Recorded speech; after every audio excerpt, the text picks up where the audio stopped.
తాకట్లో ఉన్న బంగారాన్ని విడిపించి ఆ రోజున మార్కెట్ ధర కట్టి మిగిలిన డబ్బును మీకు అందిస్తుంది కొమ్మూరి గోల్డ్.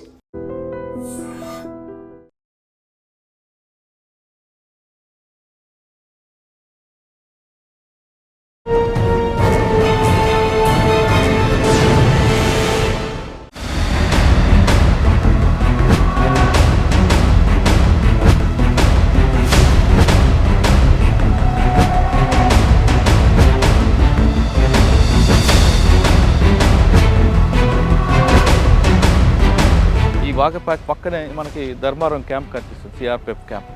ఈ క్యాంప్ మీద దాడి చేసి అక్కడ ఉన్న తుపాకులు తీసుకెళ్లాలని హిడ్మా ఆధ్వర్యంలో దాదాపు 300 మంది మావోయిస్టులు అటాక్ చేశారు. దాదాపు 4 గంటల పాటు వాళ్ళు పోరాటం జరిగింది. ఫైరింగ్ దీంట్లో మాత్రం అటు పోలీసులు చనిపోయారు, ఇటు మావోయిస్టులు 4 చనిపోయారు. ప్రస్తుతం మనం కొండపల్లి మార్కెట్లో ఉన్నాం. ఇది బీజాపూర్ జిల్లాలో అతిపెద్ద మార్కెట్.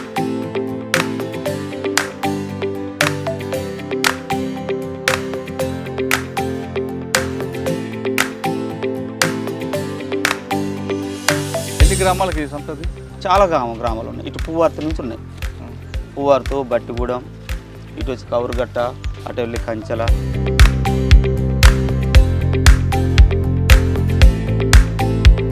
మనం వాళ్ళు ఇచ్చే చింతపండుకి అయితే బంగాళదుంప ఉల్లిపాయ బదిలీ చేస్తాం, అలాగే బియ్యం ఇస్తాం. వాటికి డబ్బులు అయితే 40 రూపీస్ కిలో తీసుకుంటాం. మనం కొంచెం చూసుకొని ఇచ్చేస్తాం స్టేట్లకి. ఇక్కడ ఏం దాడులు జరుగుతుంటాయా? జరుగుతూ ఉంటాయి. ఏం దాడులు అంటే వాళ్ళకి వీళ్ళకి యుద్ధాలు జరుగుతాయి, కానీ ఇక్కడ అయితే జరగలే. బయట ఎక్కడెక్కడో జరుగుతాయి. అన్నలు లేకపోయినా పర్వాలేదు. పర్లేదు. ఉన్నప్పుడు బాగుందా, లేనప్పుడు బాగుందా? లేనప్పుడే బాగుంది. వీటివంతా మావోయిస్ట్ పార్టీ గతంలో అంతా వాళ్ళదే రాజ్యం. వందలాది వేలాది మంది ఉండే ప్రాంతం ఇది, ముఖ్యంగా హిడ్మా. ఈ ప్రాంతంలో గతంలో ఎలాగుంది, ఇప్పుడు ఎలాగుంది? గతంలో మేము ఈ ప్రాంతానికి రావాలంటే చాలా ఇబ్బంది పడేవాళ్ళండి. మోటార్ సైకిల్ ద్వారా చిన్న కాలిబాట ద్వారా వచ్చేవాళ్ళం. అది కూడా ఏంటంటే దట్టమైన అటవీ ప్రాంతం ఉండేది. ఈ ఆపరేషన్ కగార్ తర్వాత రహదారులు విస్తరణ బాగు చేశారు. ప్రతి మారుమూల గ్రామానికి కూడా ఈరోజు ఈ 4th విలేజ్లో 2013 మార్చి బహుశా 16వ తారీఖు అనుకుంటా ఆ రోజు ఎన్కౌంటర్ అయింది. ఎన్కౌంటర్ అయితే అందులో దాదాపు 9 మంది మావోయిస్టులు చనిపోయారు. ప్రతి గ్రామంలో కూడా ఒక చెక్ పోస్ట్ ఏర్పాటు చేసేవారు. చెక్ పోస్ట్ ఏర్పాటు చేసి మీరు ఎటు వెళ్తున్నారు, మీరు ఎవరు అని అడిగేవారు. అంటే మేము ఈ ప్రాంతంలో మావోయిస్టు ప్రాబల్యం పెరగడానికి హిడ్మా కారకుడు, మావోయిస్టు ప్రాబల్యం తగ్గిపోవడానికి హిడ్మా కారకుడు అంటున్నారు. ఎందువల్ల? హిడ్మా అంటే ఈ ప్రాంతంపై ఆయన ఇక్కడ పుట్టి పెరిగిన వ్యక్తి కాబట్టి అండి, ఈ ప్రాంతంలో ఆయన గట్టి పట్టుంది. 2013 తాడిమెట్ల దాడి. ఆ తాడిమెట్ల దాడి నుండే మావోయిస్టు పార్టీకి ప్రాబల్యం పెరిగిందని మీరంటారు, కానీ పార్టీకి డౌన్ఫాల్ అక్కడి నుంచి స్టార్ట్ అయింది పార్టీ అంటారు. ఏది కరెక్ట్? వాస్తవానికి మావోయిస్టు పార్టీకి డౌన్ఫాల్ అయితే అప్పుడైతే ఏం అవ్వలేదు. ఆ దాడి అతిపెద్ద దాడి. ఆ దాడి తర్వాతనే అసలు మావోయిస్టు పార్టీ అంటే ఒక భయం అనేది కూడా జనాలలో పెరిగింది.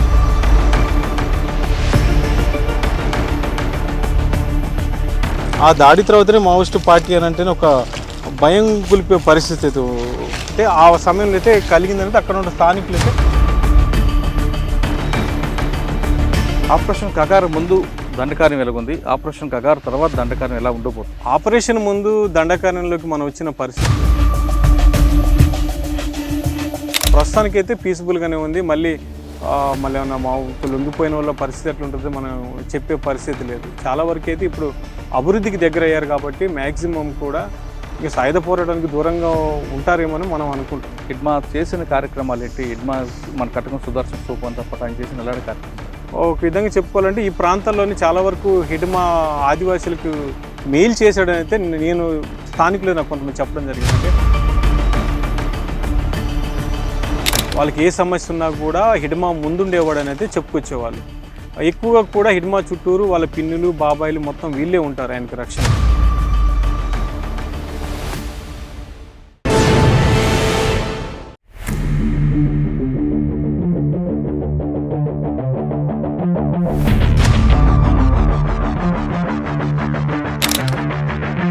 Welcome to I dream.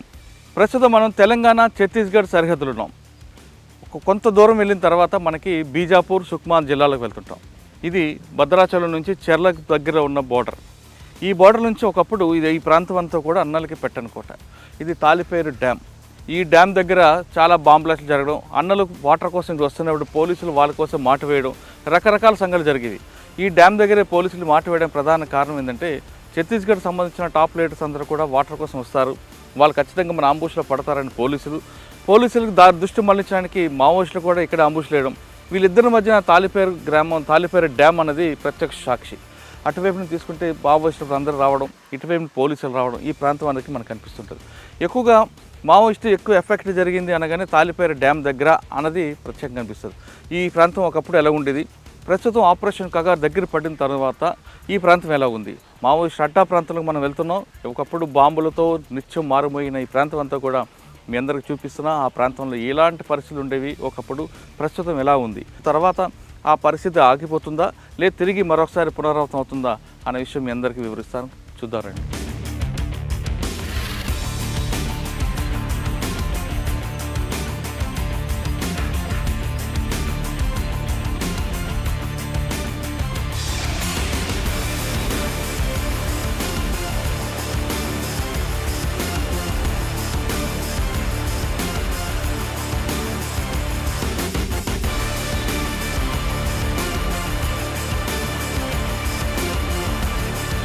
ప్రస్తుతం మనం ఛత్తీస్గఢ్ బోర్డర్లో ఉన్నాం. చెర్ల నుంచి ఇక్కడికి వచ్చిన తర్వాత అడవిలో ఇక్కడ నుండి మనం బీజాపూర్ డిస్ట్రిక్ట్లోకి ఎంటర్ అవుతున్నాం. ధర్మారం తర్వాత కొండవీటు ఆ విధంగా ముందుకు వెళ్తాం. ఇక్కడ కరెక్ట్ పాయింట్లో తీసుకుంటే బ్యాక్ సైడ్ వెళ్తే బీజాపూర్, లెఫ్ట్కి వెళ్తే సుకుమా, ఇంకా కొంచెం ముందుకెళ్తే పూజార్ కాంకేర్. ఛత్తీస్గఢ్ బోర్డర్ ఇది. ఇక్కడ నుంచి వెళ్ళిన తర్వాత మావోయిస్టు ప్రభావిత ప్రాంతాలు పూర్తిగా కనిపిస్తుంటాయి. ఇప్పటికే కొన్ని ప్రాంతాలు దాటి వచ్చాం. ఇది పూర్తిగా వాళ్ళ అడ్డ. ఒకప్పుడు హిడ్మాకి ప్రధానంగా ఉన్న ఇది ఈ ప్రాంతం. హిడ్మా ఎక్కడున్నా సరే ఈ ప్రాంతంకి రావడం, ఇక్కడ నుంచే అతని టీం అంతా మొబిలైజ్ చేయడం అనేది తెలుస్తుంది. కొంచెం ముందుకెళ్ళాక ఒక స్కూల్ కనిపిస్తుంది. ఆ స్కూల్లో హిడ్మా కూర్చొని పోలీస్ క్యాంప్ మీద, ధర్మారం క్యాంప్ మీద దాడి చేశాడు. ఆ క్యాంపులో ఒకసారి కరెక్ట్గా ఫెయిల్ కాకుండా ఉంటే దాదాపు పోలీసులకి భారీ నష్టం జరిగి ఉండేది. కానీ అక్కడ ఏం జరిగింది, హిడ్మా ఏ స్కూల్లో కూర్చున్న విషయం లోపలికి వెళ్ళేవని తెలుస్తుంది.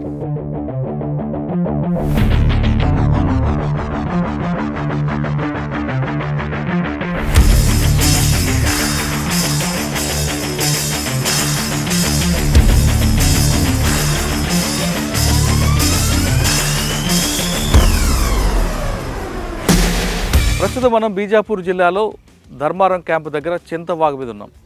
2024లో ఈ క్యాంప్ మీద దాడి జరగడంతోనే ఒక విధంగా చెప్పాలంటే మావోయిస్టు పార్టీకి పతనం ప్రారంభమైంది. ఎలా అంటే ఈ చింతవాగు మీద కనిపిస్తున్న బ్రిడ్జ్ అప్పుడే నిర్మాణం ప్రారంభమైన దశలో ఈ వాగపాక్ పక్కనే మనకి ధర్మారం క్యాంప్ కనిపిస్తుంది, సిఆర్పిఎఫ్ క్యాంప్.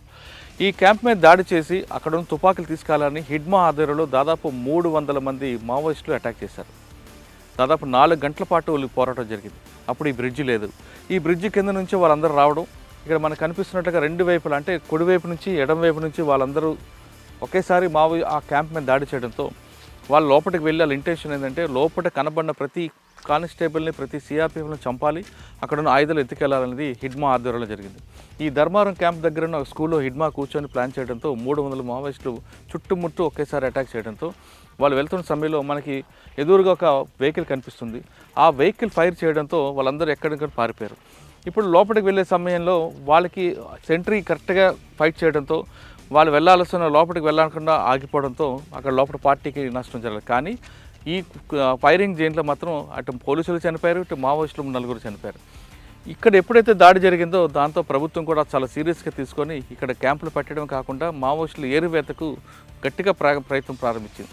అదే సమయంలో ఆపరేషన్ కగార్ కూడా ప్రారంభం కావడం, ఇటు ఛత్తీస్గఢ్ పోలీసులకి మరింత బలం వచ్చింది. దాంతో కోబ్రా దళం, సిఆర్పిఎఫ్ వీళ్ళందరూ కలిపి ఈ ప్రాంతం అంతా కూడా పూర్తిగా చుట్టుముట్టడానికి ఈ పామేడు తరహా దాడులు జరగకుండా, ధర్మారం తరహా దాడులు జరగకుండా వాళ్ళు ఏర్పాటు చేశారు. ఇప్పుడు ధర్మారం క్యాంప్ అనేది ప్రశాంతంగా కనిపిస్తుంది. కానీ ఒకప్పుడైతే ఈ ప్రాంతం అంతా కూడా మావోయిస్టులు పెట్టిన కోట. మరోవైపు బ్రిడ్జి కూడా పూర్తిగా కంప్లీట్ అయింది కాబట్టి ఇక్కడ రాకపోకలు ప్రారంభమయ్యి ఇటువైపు సిఆర్పిఎఫ్ దళాలు కానీ పోలీసులు కూడా ఇటు తెలంగాణ సరిహద్దుకు రావడం, తెలంగాణ పోలీసులు గ్రేహౌండ్ దళాలు కూడా ఇటు బీజాపూర్ రావడంతో ఈ ప్రాంతంలో మావోయిస్టు పార్టీకి నష్టం జరిగింది. అంటే ధర్మారం క్యాంప్ మీద దాడి జరగడంతోనే మావోయిస్టు పార్టీకి నష్టం జరిగింది. నష్టమే జరగడం కాదు, పార్టీ ఉనికిని కోల్పోయే విధంగా కూడా చేసిందని పోలీసు అధికారులు చెప్తున్నారు.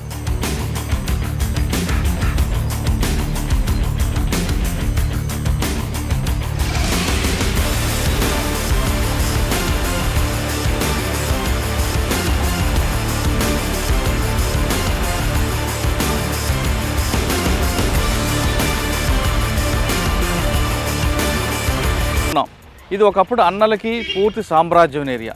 ఇది హిడ్మా తిరిగిన ప్రాంతం. ఇక్కడ జీడిమల్లి 2 అని ఒక పోలీస్ క్యాంప్ ఉంటుంది. ఈ పోలీస్ క్యాంప్ మీద హిడ్మా ఆధ్వర్యంలో వందలాది మంది మావోయిస్టులు అటాక్ చేశారు. ఇక్కడికి అసలు బ్రిడ్జ్ కూడా ఉండేది కాదు, ఇప్పుడు వాగు. ఈ వాగు మీద కూడా టెంపరీగా బ్రిడ్జ్ వేసి ఇక్కడ మూవ్మెంట్లు కూడా తీసుకురావడానికి పోలీసు కానీ వెహికల్స్ కానీ పబ్లిక్ వెహికల్స్ రావడానికి ఇప్పుడు ఇక్కడ బ్రిడ్జ్ కూడా గవర్నమెంట్ చేపడుతుంది. ఛత్తీస్గఢ్ ప్రభుత్వం చాలా స్పష్టంగా చాలా క్లియర్గా గ్రామాల్లోకి వెళ్ళడానికి అన్ని ఏర్పాట్లు చేయడమే కాకుండా ఇక్కడ పనిచేస్తున్న ఆదివాసీలు, ఇక్కడ ఉన్న ఆదివాసీల పిల్లలకి చదువు నేర్పించడానికి ఎక్కువగా ప్రయారిటీ ఇస్తుంది. ఇక్కడ మనకు కనిపిస్తున్న జీడిమల్లి 2 కానీ జీడిమల్లి 1 కానీ ఇంకా ముందుకోసం ధర్మారం క్యాంపు, ఈ ప్రాంతం అంతా కూడా ఒకప్పుడు సామ్రాజ్యం ఏరియాలో. ఇక్కడ ఆదివాసీల అభివృద్ధి కోసం ఛత్తీస్గఢ్ గవర్నమెంట్ కొన్ని స్కూల్స్ పెట్టింది. మనకు చాలా ప్రాంతాల్లో స్కూల్స్ కనిపిస్తుంటాయి. స్కూల్లో పిల్లలందరూ కూడా చక్కగా యూనిఫామ్ వేసుకొని స్కూల్కి రావడం, హాస్టల్స్ ఉన్నాయి. దాంతో డెవలప్మెంట్ చూపించడంతో పాటు ఏమవుతుందంటే ఆదివాసీలందరూ కూడా అన్నలకు సపోర్ట్ చేయడం తగ్గించారు. ఇప్పుడు మనం చూస్తున్నాం ఇక్కడ నుంచి ఇక్కడ పోలీసు సిఆర్పిఎఫ్ వాళ్ళు కూడా వస్తున్నారు, రోడ్లు ఓపెనింగ్ పార్టీ చేస్తున్నారు. వాళ్ళు కూడా రోడ్డుకి సైడ్ రైట్కి మనం చూస్తుంటే వాళ్ళందరూ తనిఖీలు చేసుకుంటూ వెళ్తున్నారు. అంటే మూవ్మెంట్ లేకపోయినా ఏదో రకంగా ఇన్ ఫ్యూచర్లో అయినా సరే వాళ్ళు ఏమైనా బాంబులు పడతారనే ఉద్దేశంతోనే ఇవన్నీ రోడ్ ఓపెనింగ్ పార్టీ తనిఖీ చేసుకుంటూ వెళ్తుంది. ఈ విధంగా ఒకప్పుడు అన్నల సామ్రాజ్యం ఏరియాలో డెవలప్మెంట్ చాలా స్పష్టంగా కనిపిస్తుంది. ఇదంతా కూడా ఆపరేషన్ కగార్లో భాగంగానే అనుకోవచ్చు. ఆపరేషన్ కగార్ అంటే కేవలం మావోయిస్టులు ఏరివేతే కాదు, ఛత్తీస్గఢ్ తెలంగాణ సరిహద్దు ప్రాంతంతో పాటు ఏఓబి ప్రాంతంలో కూడా డెవలప్మెంట్ చేయడం కాకుండా ఆదివాసీల అభివృద్ధి కోసం ప్రభుత్వాలు కిందకు దిగాని విషయం చాలా స్పష్టంగా తెలుసు.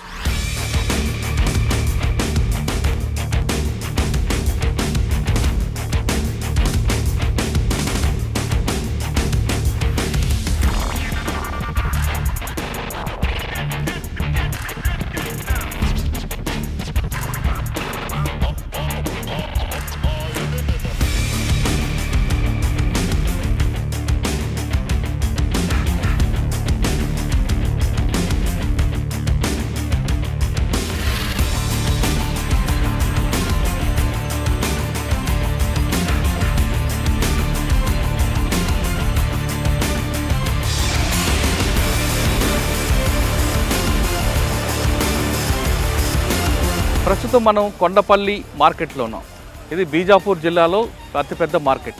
అంటే ఇక్కడ కేవలం మావోయిస్టులకి వాళ్ళ సానుభూతి పరుల కోసం ఉండేది. గతంలో ఈ కొండపల్లి మార్కెట్కి మావోయిస్టులు ఎక్కువగా వచ్చేవారు. వాళ్ళందరూ కూడా ఈ పరిసర ప్రాంతాల్లో తుపాకీలు ఉంటే వాళ్ళకి వారానికి కావాల్సిన సరుకులన్నీ కూడా ఇక్కడి నుంచి కొనుక్కొని వెళ్ళేవారు. ఆ ప్రాంతం ఒకప్పుడు ఎలా ఉండేది, ప్రస్తుతం ఎలా చూస్తే ఈ గతంలో కేవలం చింతపండు, పసుపు, అరటిపళ్ళు మాత్రమే దొరికాయి, కూరగాయలు దొరికాయి మార్కెట్లో. మావోయిస్టు పార్టీ పూర్తిగా ఇక్కడి నుంచి వెళ్ళిపోయిన తర్వాత ఇదే మార్కెట్లో రకరకాల ఫ్రూట్స్, సెల్ ఫోన్లు, షూస్ అన్నీ కూడా వస్తున్నాయి. అంటే ఇక్కడున్న ఆదివాసీలకి వాళ్ళ అలవాట్లు కూడా మారాయనే విషయాన్ని చాలా స్పష్టంగా తెలుస్తుంది. ప్రస్తుతం మనం చూస్తున్నాం చింతపండు అవన్నీ కనిపించేవి, కానీ ఇప్పుడు మాత్రం ఇక్కడ సెల్ ఫోన్స్ కనిపిస్తున్నాయి. అటువైపు వెళ్ళి తీసుకుంటే పెర్ఫ్యూమ్ బాటిల్స్ ఉన్నాయి, షూస్ ఉన్నాయి, జీన్ ప్యాంట్లు, టీ షర్ట్లు. అంటే వాళ్ళ యొక్క మావోయిస్టు పార్టీ వెళ్ళిపోయిన తర్వాత ఇక్కడున్న ఆదివాసీల అలవాట్లు కూడా మారే విషయాన్ని చాలా స్పష్టంగా కనిపిస్తుంది. ఒకప్పుడు గతం వేరు, ప్రస్తుతం వేరు అనే విషయం చాలా స్పష్టంగా ఉంది. కానీ ఇప్పుడు కూడా అక్కడక్కడ ప్రాంతాల్లో వస్తు మార్పిడి విధానం ఇక్కడ ఉందనే విషయం చాలా స్పష్టంగా తెలిసింది. కేవలం కొన్ని విషయాలు మాత్రం, కొన్ని ఫ్రూట్స్ మాత్రమే డబ్బులు ఇచ్చుకుంటున్నారు, కానీ చింతపండు కానీ, పసుపు కానీ, లేదా విప్ప పువ్వు ఇలాంటివన్నీ కూడా వస్తు మార్పిడి ద్వారా జరుగుతుందనే విషయం ఇక్కడ ఉన్న వాళ్ళు చెప్తున్నారు. ప్రభుత్వాలు, ఛత్తీస్గఢ్ ప్రభుత్వం ఈ ప్రాంతం మీద ఎక్కువగా ఫోకస్ చేసింది. రోడ్లు వేశారు, స్కూల్స్ పెట్టారు, అన్నీ బాగున్నాయి. కానీ దళార వ్యవస్థను మాత్రం పూర్తిగా అరికట్టాల్సిన అవసరం ఎంతైనా కనిపిస్తుంది. లేదంటే మరొకసారి ఈ పరిస్థితి తిరగబడే అవకాశం కనిపిస్తుంది. ఈ ప్రాంతం నుంచి మనం తీసుకుంటే ఈ కొండపల్లి, ఇక్కడ నుండి రైట్ సైడ్ వెళ్తే పువ్వర్తి, డైరెక్ట్గా హిడ్మా ఇంటికి వెళ్తాం. ముందుకు వెళ్తే పూజార్ కాంకేర్, ఇటు వస్తే మనం బీజాపూర్, చెర్ల వైపు వెళ్ళిపోవచ్చు. ఇది కొండపల్లి అనేది ఈ ప్రాంతంలో ఆదివాసులకి అతిపెద్ద మార్కెట్.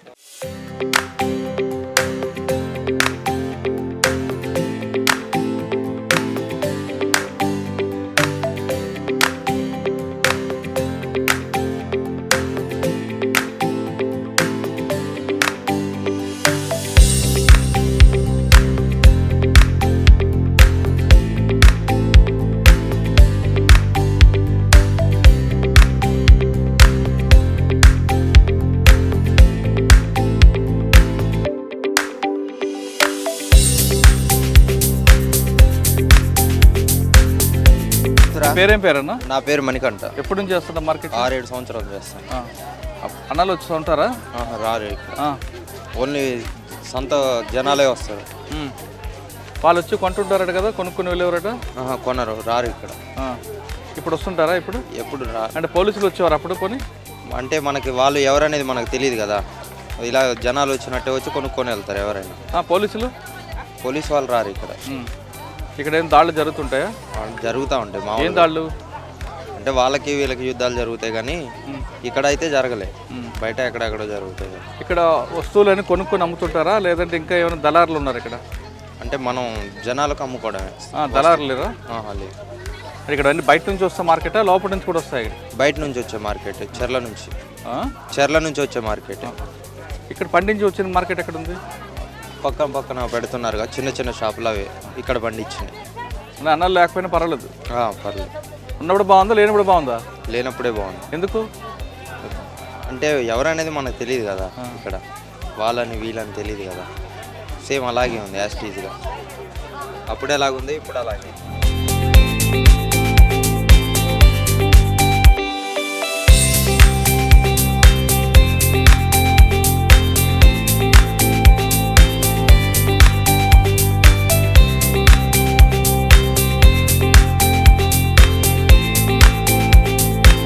మీ పేరు ఏం పేరు, ఎక్కడి నుంచి వచ్చారు? చింతపండు కానీ బియ్యం కానీ ఏది ఇవ్వాలన్నా డబ్బులు ఇసుకుంటారా? ఎన్ని కేజీలు చింతపండు తీసుకుంటే ఎన్ని కేజీలు బియ్యం ఇస్తారు?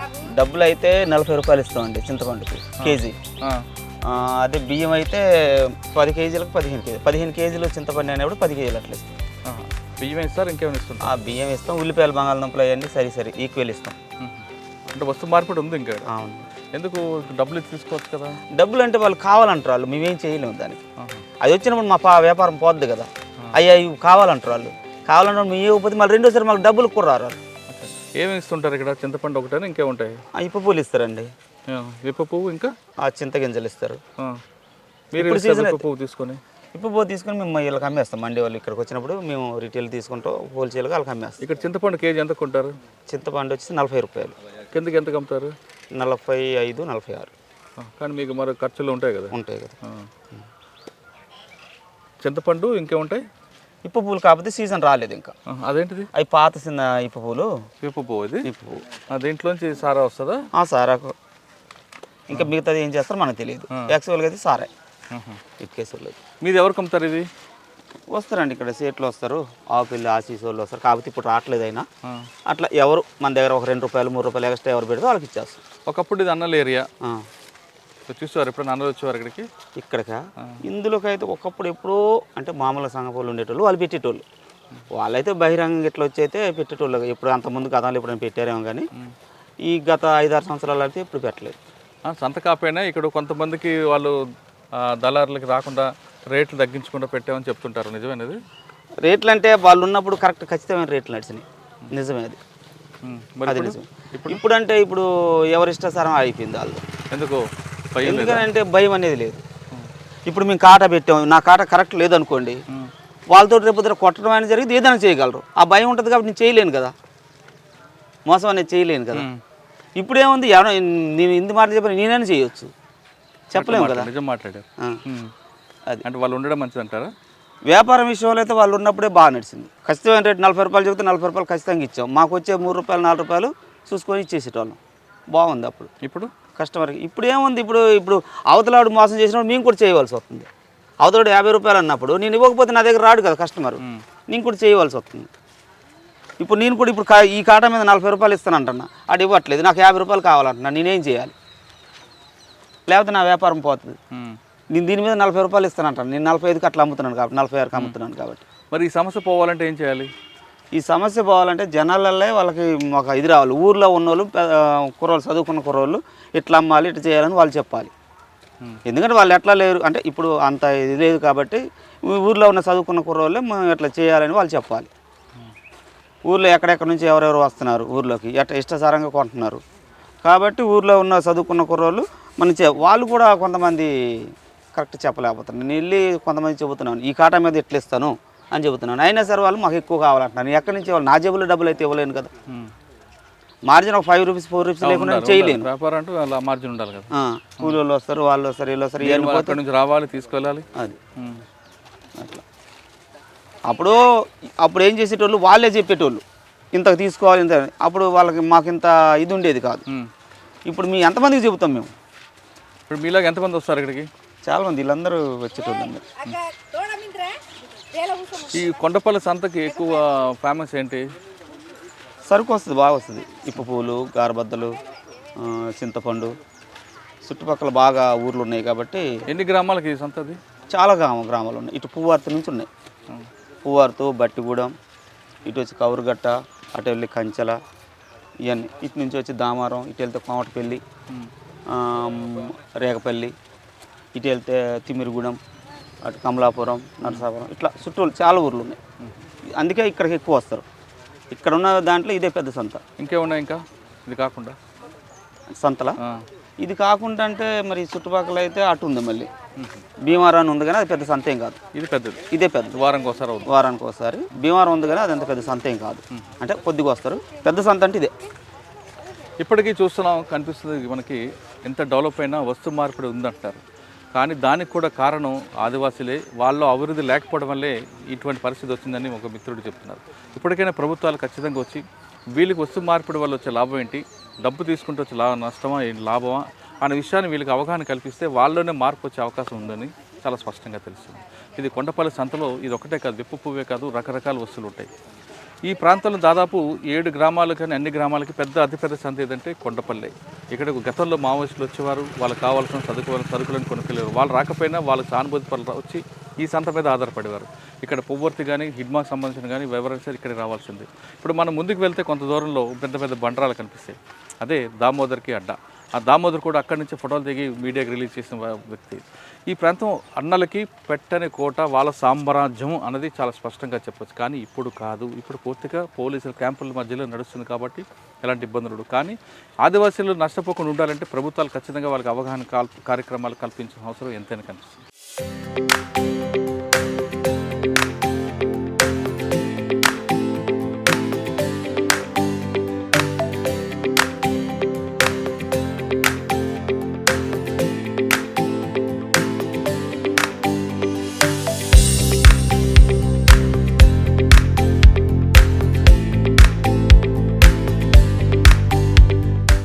నీ పేరేం పేరు, ఎప్పటి నుంచి వ్యాపారం చేస్తున్నారు? గతంలో ఇక్కడికి అన్నలు వచ్చేవారని ఉండేది, వచ్చేవారా లేదా? వాళ్ళు రాకపోతే వ్యాపారం తగ్గిందా పెరిగిందా? లేదు, వ్యాపారం అంటే తగ్గింది. కొట్టు ఎక్కువ అయిపోయింది కదా ఇప్పుడు. వాళ్ళు గతంలో వచ్చేవారా? గతంలో అంటే వచ్చేటప్పుడు ఏం కొనేవారు ఇక్కడ ఎక్కువ? ఇది ఉన్న సామాన్ కొనేటోడు. అంటే వీటితో ఏం పని ఉంటుంది వాళ్ళకి? లైట్ కావాలా, లైట్ తీసుకుంటారు. ఇంకా అంటే ఏదో వాచ్ కావాలో వాచ్ తీసుకుంటారు. ఉన్న సామాన్ తీసుకుంటారు. చార్జర్లు అవి? చార్జర్ అంటే కరెంట్ లేనప్పుడు కరెంట్ ఇక్కడే అది డీసీ చార్జర్ కదా తీసుకుంటారు. అందరు కలిసి వచ్చేవారా, ఒక్కొక్కరు వచ్చేవారా? లేదు, వాళ్ళు సివిల్ డ్రెస్లో వస్తారు. అంటే ఇప్పుడు రావట్లేదు కదా వాళ్ళు? లేదు. వ్యాపారం పడిపోయిందా, తగ్గిందా, పెరిగిందా? వ్యాపారం ఇప్పుడు తగ్గిపోయినట్టే. అంటే వాళ్ళు వచ్చిన టైంలో వాళ్ళు వెళ్ళిపోయిన తర్వాత పోలీసులు వచ్చేవారా, వచ్చేవారు కదా? పోలీసులు వచ్చేవారా? పోలీసు లేదు, అప్పుడు లేదు పోలీసు. ఇప్పుడు వాళ్ళు వస్తే ఉంటే బాగుందా లేకపోతే బాగుంది ఇక్కడ? లేదు, లేకపోతే అది అందరికీ మంచిది కదా అంటున్నారు. ఎలా? దాని రోడ్డు పోయినారు, ఏదైనా మంచి పని పోయినారు, చేయనియారు. ఇప్పుడు ఏది చేసినా పర్వాలేదు. ఎవరు ఎక్కువ వచ్చేవారు ఇక్కడ అన్నల్లో? ఏ దళం? అది పేరు తెలియదు. అయితే వచ్చేవాళ్ళు కరెక్టే, కాకపోతే ఎవరు వచ్చేవాళ్ళు ఏ దళం మాకు ఆ సంగతి తెలియదు. డబ్బులు ఇస్తారా? డబ్బులు అంటే పైసలు ఇచ్చేవారా? పైసలు సామాన్ తీసుకుంటే పైసలు ఇస్తారు. కానీ ఇప్పుడు రాకపోవడం వల్ల బాగుందంటావు? నా గురించి కదా, అందరికీ మంచిగుంటే నాకు కూడా మంచిది. అప్పుడు రోడ్డు లేకపోతే ఎలాగొచ్చేవాడు మరి చర్లపల్లి నుంచి? మేము ఈ దారి భీమారాం దారి.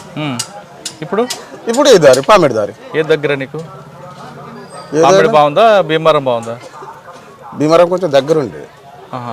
రోడ్లు ఉన్నాయా ఇప్పుడు? రోడ్డు పోయలే కదా ఇంకా. కొన్నాం, కూసాం కొన్నాక వచ్చినాం. ఎంత దూరం ఇక్కడికి ఉన్నది 20 కిలోమీటర్లు ఉంటాయి. అవి ఉంటుంది, అంత ఉంటుంది 20. ఎన్నింటి బయలుదేరా పొద్దున్నే? పొద్దున 8. 8కా? ఉం. 2 గంటలు వచ్చారు. ఆ, మీ ఊర్లో గతంలో ఉండేవారు అన్నలు ఎవరు మావోయిస్టులు? రా ఆ? ఇప్పుడు రా. ఆ. ముందు వస్తున్నాడు కానీ ఇప్పుడు రా ఇప్పుడు లేరా? వెళ్ళాడు.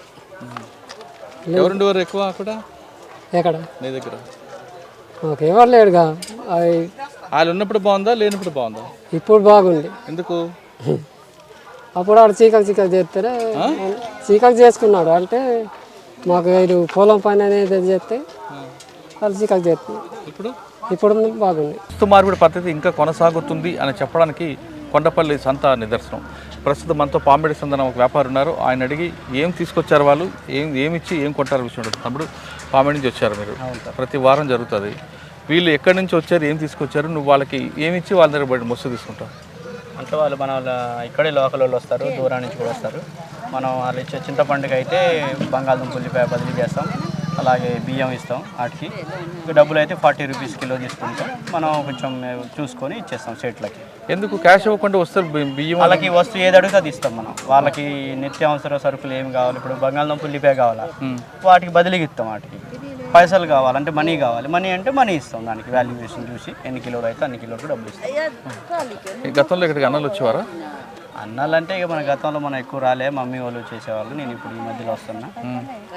మొత్తం ఆ ఏరియా మొత్తం అదే కాబట్టి అప్పుడు ఉండేవాళ్ళేమో. కానీ ఆయన అప్పుడు వాళ్ళ టైంలో వస్తు మార్పిడి లేదు, ఇప్పుడు మరి వస్తు మార్పిడి ఫస్ట్ నుంచి ఉంది. ఇవే కాదు, కూరగాయలు ఇస్తాం, బెండకాయలు ఇస్తాం, రేటు బట్టి ఈక్వల్గా చూసి ఇస్తాం. మనకి ఆ రేటు 40 రూపీస్ ఉందనుకో, 40 రూపీస్లో బెండకాయ కిలో దొరికితే అదే ఇస్తాం. అట్లా ఎక్కువ దొరికితే దాంట్లో కట్ చేసి ఇస్తాం అట్లా. ఇప్పుడు వాళ్ళు వస్తున్నారా లేరా? ఇప్పుడు మన ఇక్కడ సంతలో అయితే అందరూ ఇప్పుడు ఎంత ప్రజెంట్ వాళ్ళు వస్తారా లేదా అనేది మనం చూసుకునేది ఉండదు. వ్యాపారస్తులు వస్తూ ఉంటారు, ఇక వాళ్ళు కస్టమర్ వస్తే వాళ్ళని చూసుకోవడం సరిపోద్ది. అంత క్యాంపులు పడ్డ తర్వాత ఇక అంత ప్రభావం. అంటే వాళ్ళు ఉన్నప్పుడు బాగుందా లేనప్పుడు బాగుందా? అంటే మారేదాన్ని బట్టి ఉంది. అప్పుడు రోడ్డు లేదు, జనాలకి పాపం బాగా ఇబ్బంది పడేవాళ్ళు. తీసుకురావడానికి మోసుకొని రావడానికి కొద్దిగా ఇబ్బంది పడే. ఇప్పుడు బస్సులో వస్తారు, ఇక్కడ దింపుకుంటారు, కొంచెం సులువైంది వర్క్. తర్వాత మనకి ఇక్కడ వచ్చి మా దగ్గర నుంచి కూడా సేట్లు తీసుకురావడం, సేట్లు కూడా కొనడానికి వస్తారు, ఇక్కడికి వస్తారు. మేము ఎక్కడికో తీసుకెళ్ళి అమ్మేది. ఆ ఫెసిలిటీస్ ఉన్నాయి, మంచిది. కొంచెం రేటు కూడా కస్టమర్కి ఎక్కువ వస్తుంది ఇప్పుడు. కస్టమర్ కంటే ఎవరికి? అంటే పబ్లిక్కి, మనకి వాళ్ళకి నష్టం జరుగుతుంది కదా, వాళ్ళకే ఎక్కువ వస్తుంది. ఇప్పుడు ఒకప్పుడు 20 రూపీస్ ఉండేది చింతపండు, మేము బట్టాపై అమ్మేసరికి 30 రూపీస్ అయ్యేది. ఇప్పుడు ఇక్కడే 40 రూపీస్ 50 రూపీస్ ఉంటుంది. అంటే కస్టమర్కి కొంచెం బెనిఫిట్, అంటే రోడ్డు సౌకర్యం ఉండబట్టి.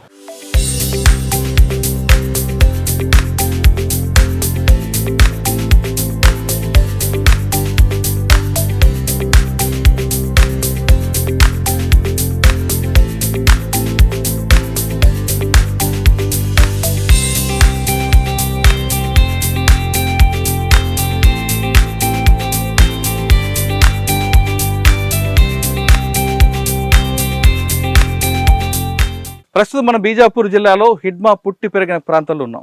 ఇక్కడ చిన్నబట్టిగూడెం విలేజ్ ఇది. ఇక్కడ నుంచి 2 కిలోమీటర్లు వెళ్తే పువ్వర్తి గ్రామం, హిడ్మాకి పెట్టిన కోట. ఈ ప్రాంతం అంతా కూడా హిడ్మాతో పాటు హిడ్మా అనుచరులు అందరూ తిరిగిన ఏరియా.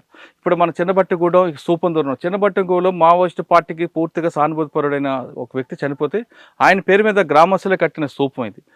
తర్వాత ప్రభుత్వం రావడం, పోలీసులు క్యాంపులు పెరిగిన తర్వాత స్తూపాన్ని పూర్తిగా నేలకొరగించారు. ఇక చిన్నబట్టిగూడెం ఇక్కడ మరొక ప్రత్యేకత ఉంది. కేవలం హిడ్మా పుట్టి పెరిగిన ఊరే కాకుండా జనతన్ సర్కార్ పనిచేసిన ప్రాంతం ఇది. జనతన్ సర్కార్ ఇక్కడ ఈ ప్రాంతంలో చాలా గ్రామాలు అభివృద్ధి చేస్తామని మావోయిస్టు పార్టీ చెప్తుంటుంది. ఇటీవల జనతన్ సర్కార్ ప్రెసిడెంట్ సోనీ కూడా తన ఇంటర్వ్యూలో చెప్తూ ఒక చెరువు ఉంటుంది, ఆ చెరువుని డెవలప్ చేసాము, జనతన్ సర్కార్లో చేసిందని చెప్తారు. ఇప్పుడు మనకు కనిపిస్తున్న విజువల్స్లో జనతన్ సర్కార్ అభివృద్ధి చేసిన చెరువు అది. చిన్నబట్టిగూడెంతో పాటు చుట్టుపక్కల గ్రామస్తులందరికీ కావాల్సిన చెరువు చాలామందికి ఇప్పటికీ కనిపిస్తుంటుంది. ఇది ఒక గతంలో ప్రభుత్వం పట్టించుకోకపోతే జనతన్ సర్కారే అభివృద్ధి చేసి చుట్టుపక్కల గ్రామస్తులందరికీ మంచులు ఇచ్చారు. అదేవిధంగా ఒక బోరు కూడా వేయించాం, ట్రాక్టర్ కూడా కొనిచ్చామని జనతన్ సర్కార్ చెప్తుంటారు. జనతన్ సర్కార్లో దాదాపు 6 శాఖలు ఉన్నాయి. 6 శాఖల్లో నీటిపారుదల శాఖ, వ్యవసాయ శాఖ ఉన్నాయి. కాబట్టి ఆ శాఖలో వచ్చే నిధుల ద్వారా చెరువులు అభివృద్ధి చేసాం, అదేవిధంగా ఆశ్రమాలు కట్టించామని జనతన్ సర్కార్ చెప్తుంటుంది. ఒకప్పుడు ఈ ప్రాంతం అంతా కూడా పోలీసుల బూట్లు చప్పుడు, మావోయిస్టుల తుపాకులతో మారుమోగిన ప్రాంతం. అసలు గతంలో ఎలాగుండేది, ప్రస్తుతం ఎలాగుంది అనే విషయం ఈ ప్రాంతంలో చుట్టుపక్కల పనిచేసిన జర్నలిస్టులు కొంతమంది ఉన్నారు. వాళ్ళని అడిగి గతంలో ఏ విధంగా ఉంది, ప్రస్తుతం ఎలాగుంది విషయాన్ని వాళ్ళని అడిగి తెలుసుకుందాం. ప్రస్తుతం మనతో మాట్లాడడానికి స్థానిక రిపోర్టర్ మురళీకృష్ణ ఉన్నారు. ఆయన అడిగి ఈ ప్రాంతంలో ఆయనకి దాదాపు 15-20 సంవత్సరాల నుంచి పనిచేస్తున్నారు. మావోయిస్టు పార్టీ సంఘటన జరిగిన, పోలీసుల వైపు నుంచి జరిగిన ఆయన టీం ఈ ప్రాంతంలో రావడం, ఇక్కడ కవరేజ్ చేయడం అన్నది.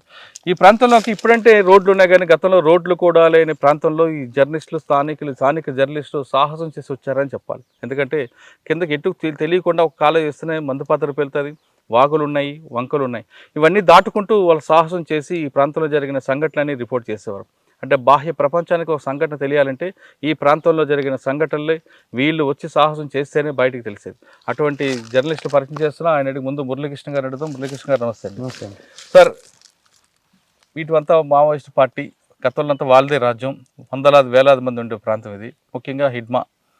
ఈ ప్రాంతంలో గతంలో ఎలాగుంది, ఇప్పుడు ఎలాగుందండి? గతంలో మేము ఈ ప్రాంతానికి రావాలంటే చాలా ఇబ్బంది పడేవాళ్ళండి. మోటార్ సైకిల్ ద్వారా చిన్న కాలిబాట ద్వారా వచ్చేవాళ్ళం. అది కూడా ఏంటంటే దట్టమైన అటవీ ప్రాంతం ఉండేది. ఆ ప్రాంతంలో మాకు మోటార్ సైకిల్ మీద వెళ్తుంటే కాళ్ళకి ఈ చెట్లు అయిన తగిలి గాయాల పాలు కూడా అయిన రోజులు ఉన్నాయి. కానీ ఇప్పుడు ఆ పరిస్థితి మారింది. ఇప్పుడు మన ఈ ఆపరేషన్ కగార్ తర్వాత మన ఈ దండకారణ్యంపై కేంద్ర ప్రభుత్వం కేంద్రం ఛత్తీస్గఢ్ రాష్ట్ర ప్రభుత్వాలు పట్టు సాధించడంతో రహదారులు విస్తరణ బాగు చేశారు. ప్రతి మారుమూల గ్రామానికి కూడా ఈరోజు రహదారులు అనేది వేయటంతో మాకే కాదు ఇక్కడ ప్రజలకు కూడా ఇబ్బందులు అనేది లేకుండా పోయింది. అంటే ఇప్పుడు ఆపరేషన్ గగార్ తర్వాత డెవలప్మెంట్ గురించి చెప్పడం కాకుండా ముందు ఎలా ఉండేది అంటే మీకు బాగా గుర్తుండిపోయిన ఒక సంఘటన చెప్పండి. మీరు చాలా ఎన్కౌంటర్లు, బ్లాస్టింగ్లు చూస్తుంటారు. మాకు ఇక్కడ 2013లో ఎన్కౌంటర్ అయిందండి. ఈ గ్రామానికి, ఈ బట్టిగూడెం గ్రామానికి ఒక 2 కిలోమీటర్ల దూరంలో హిడ్మా ఊరు ఉంటుంది, హిడ్మా విలేజ్ ఉంటుంది, పూవర్తి అని.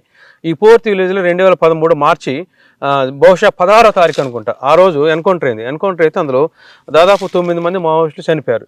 చనిపోతే మా టీం, అప్పుడు మేము 6 జర్నలిస్టులు ఉండేవాళ్ళం. మేమందరం కలిసి మోటార్ సైకిల్ ద్వారా అతి కష్టం మీద ప్రయాణం చేసి ఈ గ్రామానికి చేరుకున్నామండి. ఈ గ్రామం చేరుకోవడం దీంట్లో మీరు చెప్పినంత ఈజీగా రావడం కాదు, ఇది వచ్చేవారు. కానీ మధ్యలో మావోయిస్టులు కూడా మీకు ఆపి ఇబ్బంది పెట్టేవారు. మధ్యలో ఈ జనతన్ సర్కారు సభ్యులు ఉండేవారండి. ప్రతి గ్రామంలో కూడా ఒక చెక్ పోస్ట్ ఏర్పాటు చేసేవారు. చెక్ పోస్ట్ ఏర్పాటు చేసి మీరు ఎటు వెళ్తున్నారు, మీరు ఎవరు అని అడిగేవారు. అంటే మేము తెలంగాణ రాష్ట్రానికి అంటే అప్పుడు ఉమ్మడి ఆంధ్రప్రదేశ్ కాబట్టి మీరు ఏ రాష్ట్రం అంటే మాది ఆంధ్రప్రదేశ్ అని చెప్పేవాళ్ళండి, చెర్ల అని చెప్పేవాళ్ళం. తర్వాత మీరు ఎవరంటే పత్రికారంటే అప్పుడు వదిలేవారు. కానీ మిమ్మల్ని అందరినీ ఒక దగ్గర దామోదర్ కిడ్నాప్ చేస్తారట కదా. అయితే మన దాదాపు 2024 జనవరి 24వ తారీఖు మేమందరం ఒక 10 మంది టీం వచ్చామండి. మేము భద్రాచలం జర్నలిస్ట్ మిత్రులు వస్తే ఇక్కడికి దగ్గరలోని కొండపల్లి విలేజ్ ఒకటి ఉంటుంది. ఇక్కడ దాదాపు ఒక 4 కిలోమీటర్లు ఉంటుంది. ఆ విలేజ్లో మమ్మల్ని అందరిని ఆపేశారు. ఆపేసి ఎవరంటే దామోదర్ టీంకు సంబంధించినటువంటి మిలిషియా సభ్యులు ఆపేసి ఆ రోజు నైట్ మొత్తం మమ్మల్ని అక్కడే ఉంచారు. అంటే మమ్మల్ని ఏమనలేదు, మమ్మల్ని మంచిగా చూసుకున్నారు, మంచిగా భోజనాలు పెట్టారు, అంత మర్యాదగా చూసుకున్నారు. ఆ రోజు నైట్ మొత్తం అక్కడే ఉన్నామండి. తర్వాత దామోదర్ ఒక లెటర్ పంపించారు, మీరు ఎందుకు వచ్చారో మాకు తెలియదు, కాకపోతే మీరు ఏ ఉద్దేశంతో వచ్చినా కానీ ప్రజలకి మంచిగా జరిగేటట్టు మీ వార్తలు మీరు ప్రచురించండి అని చెప్పన్నారు. మేము ఇక్కడ ఉన్నది మేము ఆ రోజు ప్రజెంట్ చేసామండి ఉన్నదన్నట్టు. సరే, హిడ్మాకు పూర్తిగా అడ్డా అంటున్నారు. ఈ ప్రాంతంలో ఎవరిని ఆదివాసిని అడిగి హిడ్మా పేరు చెప్తున్నారు. హిడ్మా గురించి మీకు బాగా తెలుసు కాబట్టి ఈ ప్రాంతంలో మావోయిస్టు ప్రాబల్యం పెరగడానికి హిడ్మా కారకుడు, మావోయిస్టు ప్రాబల్యం తగ్గిపోవడానికి హిడ్మా కారకుడు అంటున్నారు. ఎందువల్ల? ఈ ప్రాంతంలో హిడ్మా అంటే ఈ ప్రాంతంపై ఆయన ఇక్కడ పుట్టి పెరిగిన వ్యక్తి కాబట్టి అండి ఈ ప్రాంతంలో ఆయన గట్టి పట్టుంది. ఆయన 2024 జనవరిలో ఇక్కడ ఈ పూవర్తి అనే గ్రామంలో పోలీస్ క్యాంప్ పెట్టారు, సిఆర్పిఎఫ్ క్యాంప్. అప్పటి వరకు కూడా ఆయన ఆ ఊర్లోనే ఆయన అడ్డాగా చేసుకొని ఈ సామ్రాజ్యాన్ని అనేది ఈ మావోయిస్ట్ దాన్ని పర్యవేక్షించేవాడు. ఎప్పుడైతే ఇక్కడ మన ఈ బేస్ క్యాంప్ పెట్టారో ఆయన ఆ రోజు నుంచి ఆయన దూరంగా వెళ్ళిపోయాడండి. అది కానీ గతంలో ఇక్కడ ఒక కూపింగ్ చేస్తున్న ఆఫీసర్ల మీద దాడి చేయడం, ఒక 22 మంది చనిపోవడంతో దాని కారకుడు హిడ్మా అంటున్నారు. వాస్తవం? హిడ్మా టీం అండి. ఇక్కడ దగ్గరలోని తెర్రం అనే ఒక విలేజ్ ఉందండి. అంటే ఇక్కడ నుంచి దాదాపు ఒక 15-20 కిలోమీటర్లు ఉంటుందండి ఆ తెర్రం అటవీ ప్రాంతంలో హిడ్మా టీము ఈ సిఆర్పిఎఫ్ బలగాలపై దాడి చేయడంతో 23 మంది చనిపోయారు. ఆ సమయంలో మేము కూడా అక్కడికి వెళ్ళి ఆ ఏరియాకి వెళ్ళి మేము వార్తా కవరేజ్ చేసామండి. మీకు ఎప్పుడు హిడ్మా ఎదురుపడలేదా? ఎప్పుడు ఎదురుపడలేదు. మిగతా ఎవరైనా నాయకులు? మిగిలిన నాయకులు మేము చూసాము, దామోదర్ గాని చూసాము, వాళ్ళకి ఇంటర్వ్యూలు చేసామండి. ఎవరెవరివి? ఇక మాకు దామోదరు, మన కొయ్యాడ సాంబయ్య అలియాస్ ఆజాదు, వీళ్ళతో ఎక్కువగా. కానీ ఈ అనుభూతి ఎలాగ ఉంటుందండి మీకు? ఈ అనుభూతి మాకు చాలా, అంటే సరే ఇది బాధాకరమైన విషయం అయినా కానీ మాకు ఎన్కౌంటర్ అయితే మాత్రం వెంటనే క్షణాల్లో మేమందరం ఎలర్ట్ అయిపోయి ఇంటి దగ్గర ఏం జరిగినా మాకు అవసరం లేదు. మాకు ముందు ఏంటంటే వార్తా కవరేజ్ చేయాలి, ఈ విషయాన్ని బాహ్య ప్రపంచానికి తెలియజేయచ్చని ఆతలతో మేము మోటార్ సైకిల్ వేసుకొని ఇక ఎంత వేగంతో మన తుఫాన్ కంటే వేగంతో వచ్చి ఇక్కడ వార్తను కవర్ చేసుకుని వెళ్ళేవాళ్ళం. ప్రస్తుతం మనం బీజాపూర్ జిల్లాలో పెద్దబట్టి గ్రామంలో ఉన్నాం. పెద్దబట్టి పక్కనే హిడ్మా ఊరు. ఇప్పుడు మన వెనక కనిపిస్తున్న సోపం కట్టకం సుదర్శన్ పోలిట్ బ్యూరో మెంబర్. ఆయన కరోనాతో చనిపోవడంతో హిడ్మా దగ్గరుంచి ఈ సోపం కట్టించారు. ఈ సోపం కట్టిన తర్వాత దీనికి 2 సెంట్రీ పాయింట్లు పెట్టారు. ఒకటి ముందుకు ఒక సెంట్రీ కనిపిస్తుంది, మనకి ఈ సైడ్ ఒక సెంట్రీ ఉంటుంది, చెట్ల మీద సెంట్రీ. 2 సోపాంగ్ వెళ్ళడానికి మెట్లు కూడా కట్టించారు. ఇది ఒక సిమెంట్ కాకుండా మొత్తం ఐరన్ కట్టి భారీ ఎత్తున పర్మనెంట్ సోపంగానే కట్టినట్టు కనిపిస్తుంది. అయితే పోలీస్ క్యాంపులు ఎప్పుడు వచ్చాయో ఆ క్యాంపులు వచ్చిన తర్వాత ఈ సోపాన్ని పూర్తిగా కూల్చివేశారు. కానీ మావోయిస్టు ప్రభావితం ఉన్న టైంలో మాత్రం ఈ సోపం మీద మీటింగ్లు పెట్టేవారు. ఇప్పుడు మనం చూస్తున్న ఈ ప్రాంతం అంతా కూడా దాదాపు వేలాది మంది మావోయిస్టులు కూర్చొని ఉండేవారు. ఇక్కడే మీటింగ్లు కానీ కొన్ని జరిగేవి, ప్లేన్ రేస్ కూడా ఇక్కడ జరిగేవని ఇక్కడ గ్రామస్తులు చెప్తున్నారు. ఇది హిడ్మా కట్టిన సోపం. దాదాపు 3-4 సోపాలతో కట్టించాడు. అందులో మొట్టమొదటిది కట్టకం సుదర్శన్ గారి సోపం. ఇది కొలాప్స్ అయిపోయిన తర్వాత కూల్చిన తర్వాత కానీ వాటి జ్ఞాపకాలు మాత్రం కనిపిస్తున్నాయి. ఇది చూడండి, మనం చూస్తున్నాం అంత చాలా పెద్ద ల్యాండ్ ఇది. ఈ ల్యాండ్ అంతా కూడా మావోయిస్టులు అందరూ వాళ్ళ సానుభూతి పనులు రావడం, వాళ్ళు కూర్చొని వాళ్ళ స్పీచ్లు వినడం చూస్తున్నారు. ఇక్కడి నుంచే దాదాపు పక్కనే మనకి జంతన్ సర్కార్ నిర్మించిన ఒక పెద్ద చెరువు కనిపిస్తుంది. బట్టిగూడలో చిన్న బట్టిగూడ ఒక చెరువు ఉంటుంది, ఇక్కడ ఒక చెరువు ఉంటుంది. ఈ చెరువు కట్టి తర్వాత దీన్ని డెవలప్ చేశాక కింద ఆయకట్లు, చెక్ డ్యామ్లు కూడా పెట్టారు. దాంతో చుట్టుపక్కల అన్నిటి కూడా వాటర్ వెళ్ళి ఉండేదని గ్రామస్తులు చెప్తున్నారు. ఈ పెద్ద బట్టిగూడెం తర్వాత మనం ఒకసారి చెరువులు చూసి ఆ చెరువులు ఏ విధంగా డెవలప్ అయ్యాయి, ఆ చెరువులు ఇప్పుడు ప్రస్తుతం ఎలా ఉన్నాయి అనే విషయంతో పాటు గతంలో ఈ ప్రాంతంలో ఎక్కువ ఏ సంఘటన జరిగినా వచ్చిన స్థానికుల జర్నలిస్టులతో మరొకసారి మాట్లాడుకుందాం.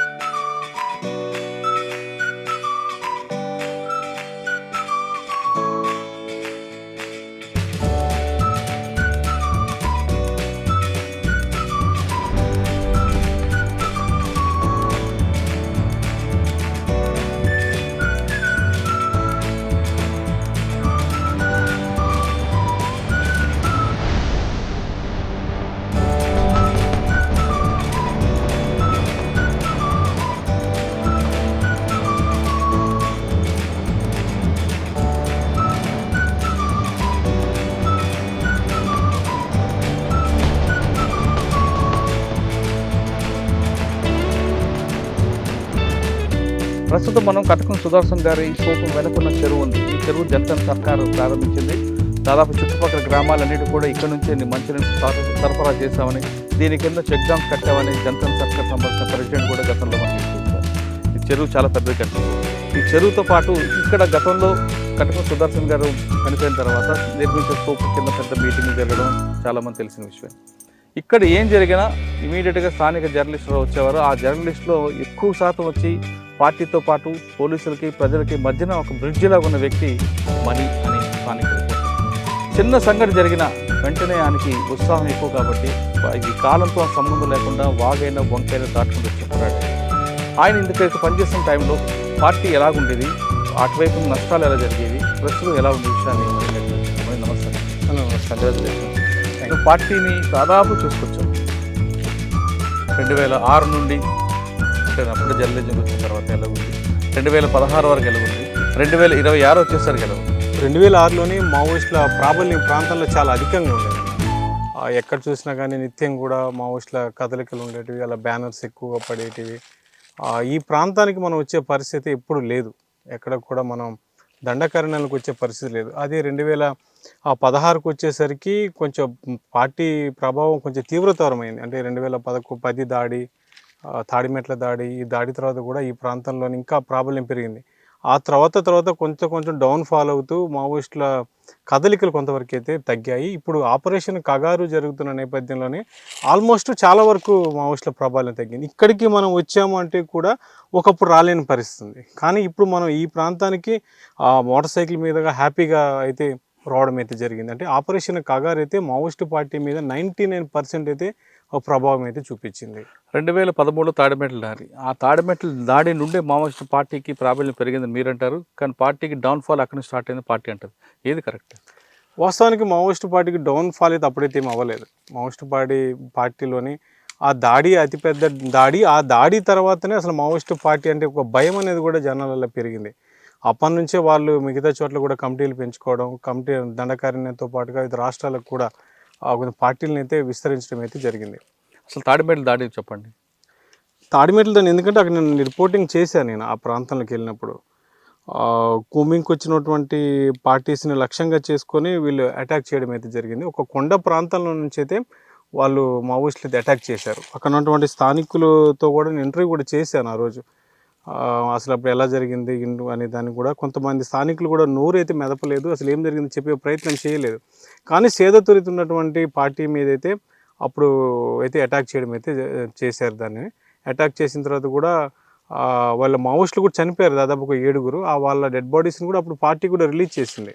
ఆ తాడిమెట్ల ఘటన తర్వాత కూడా ఆ ఊరికి వెనక వైపు తాడిమెట్లలో కూడా జరగలేదు. ఇటు తాడిమెట్ల పక్కన ఇంకొక ఊరు ఉంటుంది, ఆ మధ్యలోనైతే ఆ ఇన్సిడెంట్ జరిగింది. అది యాక్చువల్గా తాడిమెట్లకు సంబంధించిన ఊరు అయితే కాదు, అది పక్కన ఇంకొక ఊరు అనేది వస్తుంది. ఆ ఊరుకి మధ్యలో అది అటాక్ అయితే జరిగింది. అప్పుడు అది పెద్ద దాడి, అది చాలా పెద్ద దాడి.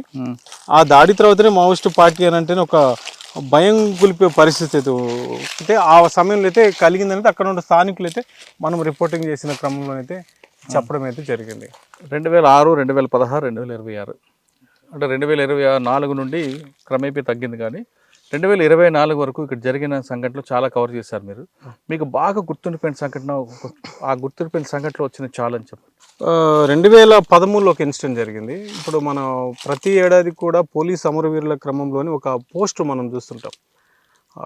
ప్రసాద్ బాబు అని, కర్ణం ప్రసాద్ బాబు అని ఒక మన సిఐ అతను సిఐ స్థాయి ఉద్యోగి. అతను ఇదే ఇప్పుడు మనం ఉన్న ప్రాంతానికి జస్ట్ ఒక 3-4 kmలోనే అక్కడ ఒక కౌరుగట్టు అని గ్రామం ఉంటుంది. అప్పుడు అక్కడ మావోయిస్టులు KKW టీం మొత్తం ఉంది, ఖమ్మం, కరీంనగర్, వరంగల్ టీం మొత్తం ఉంది. ఆ టీం ఉందనేసి వీళ్ళు కూమింగ్కి వచ్చారు. ఆ రోజు కూమింగ్కి వచ్చిన తర్వాత వాళ్ళు మావోయిస్టులు తారసపడటం, వీళ్ళు ఎన్కౌంటర్ కూడా జరుగుతుంది. ఆ జరిగిన క్రమంలో కూడా 9 మంది మావోయిస్టులు కూడా చనిపోతారు. ఆల్మోస్ట్ అక్కడ టీం మొత్తం కూడా అయిపోతుంది. అప్పుడు వీళ్ళు వెళ్ళే క్రమంలోని RSI వీళ్ళు హెలికాప్టర్ ఎక్కే క్రమంలోని వాళ్ళు మావోయిస్టులు అటాక్ చేస్తారు. వీళ్ళ RSI ఉన్నటువంటి బృందం మీద అటాక్ చేస్తారు. అప్పుడు ఆయన ఏం చెప్తారంటే, మీరంతా వెళ్ళిపోండి, మీరంతా ఎక్కేయండి పైకి అని చెప్పని అతను ఎక్కేయడం, వాళ్ళని మిగతా వాళ్ళందరినీ హెలికాప్టర్ ఎక్కించడం జరుగుతుంది.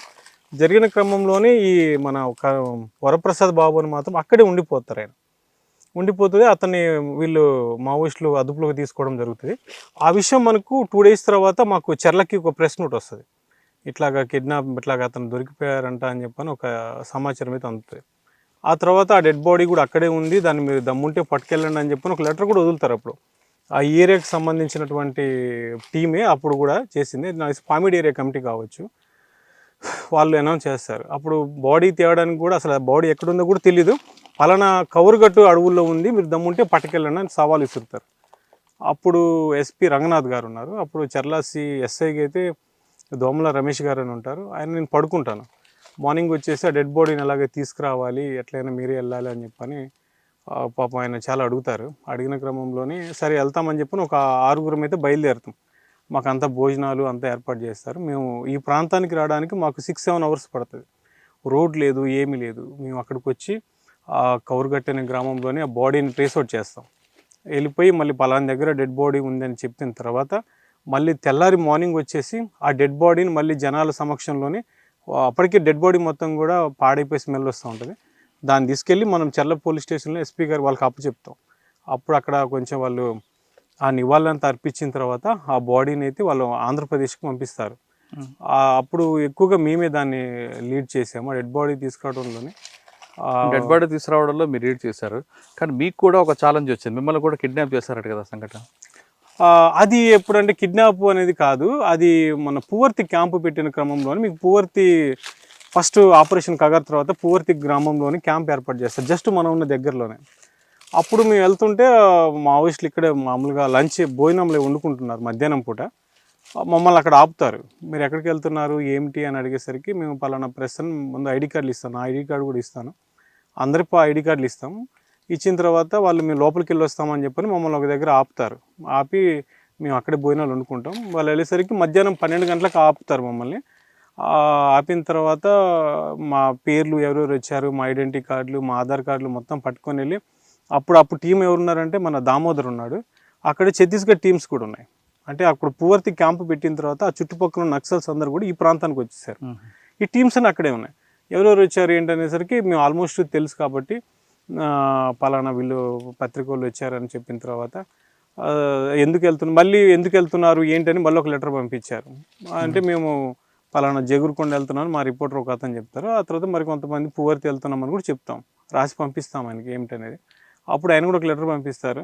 మీరు ఎందుకు వచ్చారు ఏంటో మాకు తెలుసు, కానీ ప్రజలకు న్యాయం జరిగే విధంగా వార్తలు కవర్ చేయండి, మీరు పువర్తి వెళ్తున్నారని మాకు తెలుసు అని చెప్పి దామోదర్ మళ్ళీ ఒక లెటర్ పంపిస్తారు. అప్పటికి సమయం ఎంత అయిపోద్ది అంటే ఈవినింగ్ 5 అయిపోతుంది. అయితే మా బండ్లు వేసుకెళ్ళిన ఒక 2 బళ్ళు ఆగిపోతాయి. మా ఐడెంటిటీ కార్డులు మొత్తం అందులో ఉంటాయి. మేము ఇటు వెళ్ళలేము అటు వెళ్ళాము, ఎందుకంటే దారి మొత్తం క్లోజ్ అయిపోయింది. అప్పటికే మొత్తం పార్టీస్ అన్ని తిరుగుతున్నాయి. అటు మావోయిస్టుల పోలీసులు ఎవరికి తెలియని పరిస్థితుంది. మేము ఎటు వెళ్ళాలన్నా 3-4 అవర్స్ జర్నీ చేయాల్సి వస్తుంది.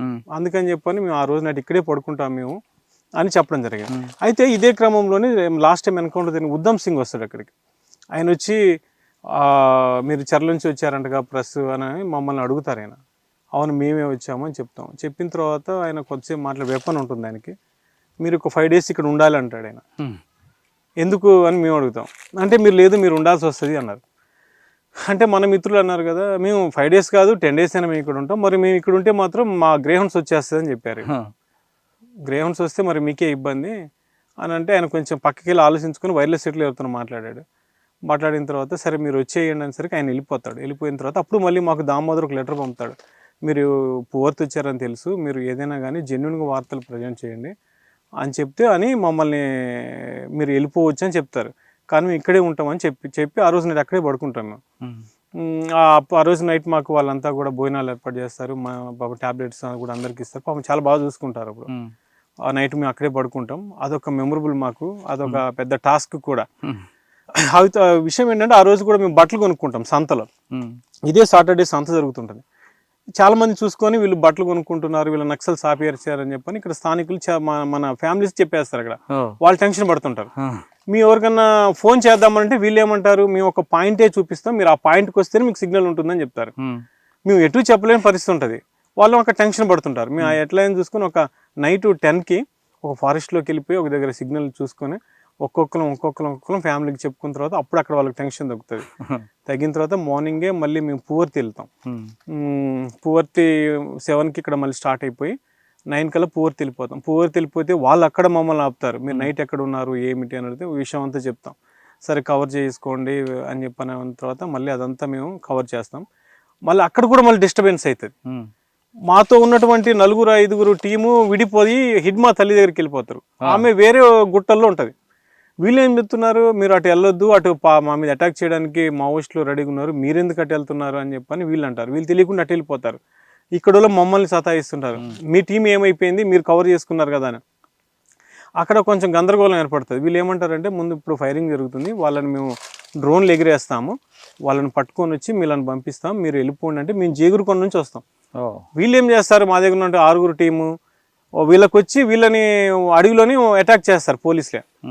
మీరు వెళ్ళిపోమంటే ఇటు ఎందుకు వచ్చారనేసరికి బై లక్గా అందులో ఉన్నటువంటి మన రిపోర్టర్కి అక్కడ ఉన్నటువంటి లీడ్ చేసే టీము వాళ్ళు పరిచయం. ఓహో మీరు పలానా కదా అని చెప్పి ఆయన వైర్లెస్ సెట్లు చెప్పించి మీరు వెళ్ళిపోండి, మీ టీం అలా వెళ్ళిపోయింది అంటే మేము జేగురుకొండ నుండి వస్తాం, వీళ్ళు ఎలా వెళ్ళారో అలాగ వస్తారు. అప్పుడు మళ్ళీ పూజర్ కాంకేర్లో కూడా మళ్ళీ చాలామంది మావోయిస్టులు వస్తారు. ఆ రోజు అక్కడ మన వాళ్ళు మళ్ళీ భోజనాలు పెట్టిస్తారు వీళ్ళకి, వాళ్ళు ఇంటర్వ్యూ తీసుకుంటారు. మీరు దామోదరం చూశారు, ఇంకెవరైనా చూసారు, ఎవరితో ఎక్కువగా మాట్లాడారు? ఆజాద్ అని కూడా కలిసాము అప్పుడు. కొమ్మూరు మన సాంబయ్య ఆయన మమ్మల్ని రమ్మన్నారు ఒకరోజు, ఒక 7 వెళ్ళాం. ఫారెస్ట్లో చాలా థిక్ ఫారెస్ట్, మమ్మల్ని తీసుకెళ్లారు ఒకరోజు. ఆయన దగ్గర కూడా వెళ్ళిన రోజున వాళ్ళు మాకు భోజనం. ఈ ప్రయాణంలో అంటే ఇటువైపు పోలీసులు గవర్నమెంట్కి సపోర్ట్ చేస్తూ వెళ్ళేది కొన్ని ఉంటాయి, పార్టీ వైపు ఉంటాయి, న్యూట్రల్గా ఉంటాయి. మీ డ్యూటీ కానీ మన అందరి డ్యూటీ. పోలీసులు కూడా మీకు పనిగా అవసరం కాకుండా కొంచెం అనుమానం పడుతుంటారు. మావోయిస్టులు అనుమానం పడడం కూడా తప్పేం లేదు. ఈ రెండింటి మధ్య నలిపారు ఎప్పుడైనా?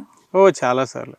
అంటే నేను బేసికల్గా ఆంధ్రజ్యోతిలో ఐటమ్స్ రాస్తుంటాను కదా, నేను చాలా ఐటమ్స్ రాశాను, పశువుల దందాల మీద, నక్సల్స్ దాని మీద. అప్పుడు ఒక ఇన్సిడెంట్ ఏంటంటే, వీళ్ళు ఫారెస్ట్లోని ఒక జేసీబీని పట్టుకెళ్తారు. దాని మీద నేను రాస్తాను, అన్నలకు కోపం ఓనర్లకు శాపం అని ఆర్టికల్ రాస్తాను ఆంధ్రజ్యోతిలో. దానికి వీళ్ళు నా మీద ఫైర్ అయిపోతారు. ఫోన్ చేయండి అని చెప్పి నాకు కాల్ చేస్తారు. ఫోన్ చేసి అది మేము చేయలేదు, అది ఛత్తీస్గఢ్ వాళ్ళు చేశారు, మీరు మా మీద ఎలాగ రాస్తారని చెప్పని నా మీద చాలా గొడవ పెడతారు. సాంబయ్య వీళ్ళు, ఆజాద్ అన్న వీళ్ళంతా గొడవ పెడతారు. అప్పుడు నేను సంబంధించుకోవడం జరిగింది. ఆ తర్వాత పశువుల రవాణా ఒకటి జరుగుతుంటుంది. ఛత్తీస్గఢ్ నుంచి అక్రమంగా పశువులు తీసుకొచ్చుకొని అమ్ముతుంటారు. వాటి మీద చాలా కథనాలు రాసిన. అప్పుడు కూడా నాకు ఒత్తిళ్ళు వచ్చినాయి. అటువైపు అట్లా మావోయిస్టులు కాకుండా పోలీసుల వైపు నుంచి ఎలా ఎదుర్కొన్నారు? కూడా మీకు పోలీసులు ఎప్పుడు 24 hours నిగానే. నేను ఎప్పుడన్నా ఫారెస్ట్లోకి వెళ్తున్నా కూడా నన్ను వెళ్ళొద్దని చెప్పటం, వెనక్కి వచ్చేయమనటం, అట్లాగే చాలా సందర్భాలు ఉన్నాయి. నన్ను అనుమానించి నక్సల్స్కి వీళ్ళని సపోర్ట్ చేస్తున్నారా అని కూడా వీళ్ళు అనుమానించిన ఘటనలు అయితే చాలా ఉన్నాయి. అంటే 2006 నుంచి కూడా నేను ఈ ప్రాంతంలో పనిచేస్తున్నాను కాబట్టి మనం ఏంటంటే చాలా మందికి కొంత అవగాహన ఉంది, కొంతమందికి అవగాహన లేని అధికారులు కూడా తర్వాత వాట్ ఈస్ వాట్ అని తెలుసుకున్న పరిస్థితులు కూడా ఉన్నాయి. సార్ 2006 నుండి 2020 వరకు చూసారు. అడవిలో ప్రతి అడుగు మీకు, ప్రతి అణువు, ప్రతి చెట్టు, ప్రతి ప్రాంతం మీకు పట్టుంది కాబట్టి ఆపరేషన్ కగారు ముందు దండకార్యం ఎలాగుంది, ఆపరేషన్ కగారు తర్వాత దండకార్యం ఎలా ఉండబోతుంది? ఆపరేషన్ ముందు దండకార్యంలోకి మనం వచ్చిన పరిస్థితి లేదు. కొన్ని ప్రాంతాల్లోని మావోయిస్టుల వల్ల ఆదివాసీలు లబ్ధి పొందిన ఘటనలు ఉన్నాయి, వాళ్ళకి మేలు జరిగిన పరిస్థితులు ఉన్నాయి. మరికొన్ని ప్రాంతాల్లో మావోయిస్టుల వల్ల వాళ్ళకి చెడు జరిగింది ఉంది, వాళ్ళు నష్టపోయిన పరిస్థితులు ఉన్నాయి. ఆపరేషన్ కగారు వచ్చిన తర్వాత నక్సల్స్ ప్రభావం అయితే 99% అయితే తగ్గిపోయింది.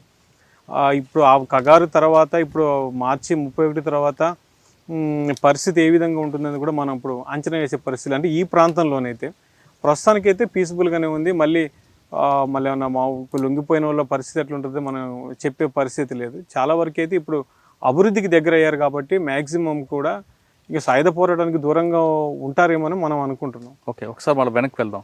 ఈ ప్రాంతం హిడ్మాకి బాగా పట్టుంది ఏరియా. హిడ్మాతో మీరు ఎప్పుడైనా మాట్లాడారా? హిడ్మా చేసిన కార్యక్రమాలు ఏంటి? హిడ్మా మన కటకం సుదర్శన్ సూప్ అని తప్ప ఆయన చేసిన ఎలాంటి కార్యక్రమాలు? హిడ్మాని అయితే నేను ఎప్పుడు మీట్ అవ్వలేదు, కానీ ఈ లాస్ట్ టైం మీట్ అవ్వాలని ట్రై చేశాను. నేను ఇంటర్వ్యూ కోసం కూడా ప్రయత్నం చేశాను. మనకు ఒక 15 days ఆగండి ఇంటర్వ్యూ అని కూడా మనకు సమాచారం వచ్చింది, కానీ ఈ లోపల ఆయన చనిపోవడం అయితే జరిగింది. ఒక విధంగా చెప్పుకోవాలంటే ఈ ప్రాంతాల్లోని చాలా వరకు హిడ్మా ఆదివాసీలకు మెయిల్ చేశాడని అయితే నేను స్థానికులు నాకు కొంతమంది చెప్పడం జరిగింది. అంటే ఈ ప్రాంతంలో ఉండేవాడు కాబట్టి ఇక్కడ ఉన్నటువంటి స్థానికులకు కూడా వాళ్ళకి ఏ సమస్య ఉన్నా కూడా హిడ్మా ముందుండేవాడు అని అయితే చెప్పుకొచ్చేవాళ్ళు. ఎక్కువగా కూడా హిడ్మా చుట్టూరు వాళ్ళ పిన్నులు, బాబాయిలు మొత్తం వీళ్ళే ఉంటారు ఆయనకి రక్షణగా. హిడ్మా చెప్తే అది వేదం, అతను దేనికైనా మనకు హెల్ప్ చేస్తాడు అనేది కూడా ఒక ఉంది, పేరైతే ఉంది. ఆ ప్రాంతంలోనే చాలా ప్రాంతంలో అడగడం జరిగింది.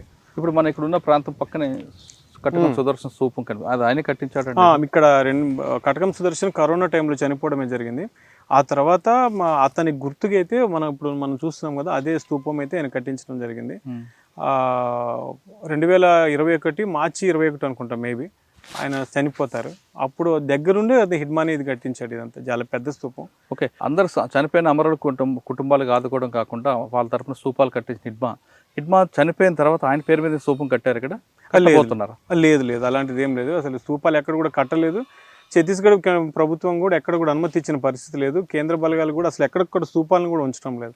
టోటల్ ఆల్మోస్ట్ అన్నింటినీ కొలాప్స్ చేస్తారు. దండకార్యంలో మావోయిస్టు పార్టీ డెవలప్ అవ్వడానికి, అప్పర్ హ్యాండ్ అవ్వడానికి హిడ్మా కారణం అంటారు.